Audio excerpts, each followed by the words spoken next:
Bonjour, dans cette vidéo, nous allons voir les paires de charges linéaires et les paires de charges singulières. De ce fait, nous verrons la notion de Reynolds et d'écoulement, le coefficient de Darcy, la notion de rugosité relative, et donc les paires de charges linéaires et singulières d'un circuit.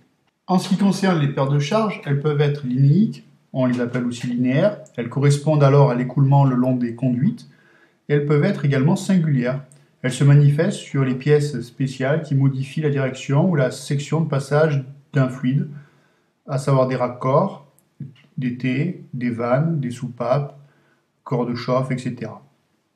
Il est fondamental de savoir les calculer afin de dimensionner les conduites des écoulements et aussi de pouvoir calculer les caractéristiques des pompes et ventilateurs qui provoquent et ou maintiennent l'écoulement des fluides.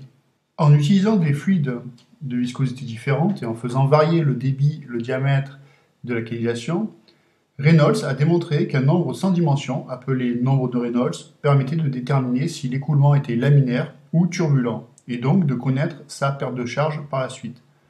Le nombre de Reynolds est donné par la formule suivante, RE égale ρVD divisé par mu. Ρ étant la masse volumique du fluide, V la vitesse moyenne, D le diamètre de la canalisation et mu la viscosité dynamique du fluide. L'expérience a montré qu'un régime laminaire avait un nombre de Reynolds inférieur à 2000 et qu'un régime turbulent avait un nombre de Reynolds supérieur à 3000. Entre les deux régimes, il y a donc un régime qu'on appellera transitoire. Pour le dimensionnement de la perte de charge linéaire, donc d'une conduite, il faudra appliquer la formule suivante, à savoir delta P, donc en Pascal, est égal à lambda 1/2 de ρV carré fois L sur D. Le lambda est aussi appelé coefficient de Darcy. Soit on a un RE inférieur à 2000 pour un régime laminaire, et donc dans ce cas on connaît immédiatement le lambda en faisant lambda égale 64 divisé par RE, soit on a un écoulement avec un RE, nombre de Reynolds supérieur à 3000, et donc on a un régime turbulent, et dans ce cas on doit connaître la rugosité relative K qui est égale à epsilon sur D, et faire le calcul par itération via la formule de Colebrook, ou sinon passer par la bague de Moody, que je vous explique dans une autre vidéo, ceci afin de connaître le coefficient de frottement ou coefficient de friction de la conduite, qui est aussi appelé le coefficient de Darcy. Ensuite, il convient de dimensionner les paires de charges singulières. Je vous rappelle les T, les vannes, les corps de chauffe, etc. Elles s'expriment par la relation, donc toujours en Pascal, delta P, qui est égale à zeta 1/2 de ρV carré. Zeta est un coefficient dépendant de la forme de la singularité, le coude, raccord, branchement, robinet.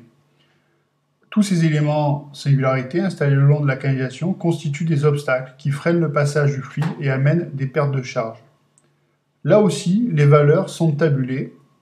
Vous pouvez voir ci-dessous le tableau qui vous permet de voir selon la forme de la singularité et donc de ce diamètre de la canalisation, d'en déduire le zeta qui permettra de calculer la perte de charge de la singularité.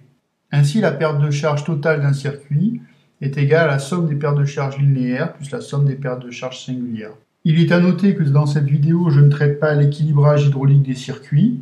Je le ferai ultérieurement dans une autre vidéo. J'espère que cette vidéo vous a permis de comprendre comment calculer les paires de charges singulières et linéaires dans un circuit.